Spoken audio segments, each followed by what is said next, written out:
Let's talk about a feeling that I bet a lot of you know well, but maybe don't always understand. That deep, undeniable need to just be alone. But instead of looking at it like some kind of social flaw, we're going to dive into some fascinating science behind it. I mean, seriously, you're at a gathering, maybe a work thing, and you just hit a wall. All that casual back and forth feels like it's literally sucking the life out of you instead of, making you feel connected. Yeah, that's the one. It's not that you're being rude, it's this almost physical pull to just find a quiet corner, an empty room, so you can finally recharge and hear yourself think again. And here's the big myth we're going to bust today. We're always told, oh, you're being antisocial. But what if that urge for solitude isn't a bug, but a feature?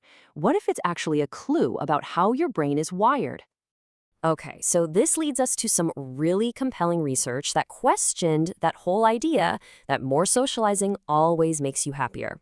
And trust me, the results were not what you'd expect. So, a team of researchers dug into this. They looked at a whole bunch of people, tracking their intelligence, how often they hung out with friends, and just how satisfied they were with life. And what they found completely flipped a popular idea on its head. Just let that sink in. For most of us, seeing our friends more often gives us a happiness boost, right? But for people with higher IQs, it was the exact opposite. The more they socialized, the less satisfied they felt with their lives. Wild. And this chart just lays it out so clearly. Look at this. For a person with average intelligence, the bar goes up, more social time, more happiness. But then you look at the bar for high intelligence, and it goes down. So what on earth is going on here? Why would that happen? Well, the answer isn't that smart people are just grumpy loners. Not at all. It's that their brains are craving something that a lot of casual chit-chat just doesn't deliver. This is the key. You have to reframe it.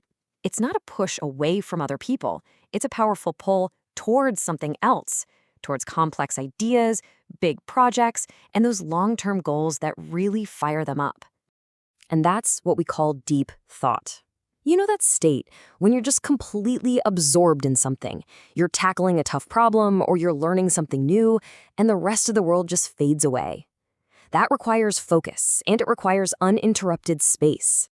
And here's the trade-off. Surface level chat, talking about the weather or what you did last weekend, it pulls your focus to the here and now. For a brain that's wrestling with a big idea, that feels like a really expensive interruption. It drains your mental battery. But deep thought, that actually builds your energy. It's fulfilling. And it gets even more interesting. This whole need for mental breathing room is also tied to a major personality trait. Psychologists call it openness to experience. And people who need this time alone often score really high on it. So does this list sound a little familiar? People who are high in openness are just curious. They're creative. They're drawn to complex puzzles and abstract ideas. They love exploring new things. And to really do that kind of work, well, you need some peace and quiet. So you see, that empty room isn't empty at all. It's a workshop. It's a design studio. It's the command center you need to build ideas, solve problems, and create something new. It's a very active, very productive place to be. Which means we can finally stop thinking about needing to be alone as some kind of weakness or a flaw. It's time to start seeing it for what it really is, a totally valid and totally necessary part of how some brains operate. So what's the big takeaway for you? Well, first, when you want to be alone, you're not rejecting people, you're choosing reflection. Second, it could be a huge sign that your brain is just hungry for more complex stuff to chew on. And third, it's pretty much essential for any kind of deep, innovative work. It's simply how you recharge your mental battery. So really, the next time you feel that pull to step away from the noise and just be by yourself, please don't label it as antisocial. Don't think there's something wrong with you. What you're actually doing is creating the perfect environment for your brain to do its best work.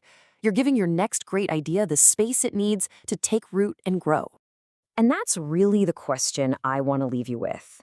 If you start to embrace that need for quiet instead of fighting it, what amazing idea is just waiting for you to find it?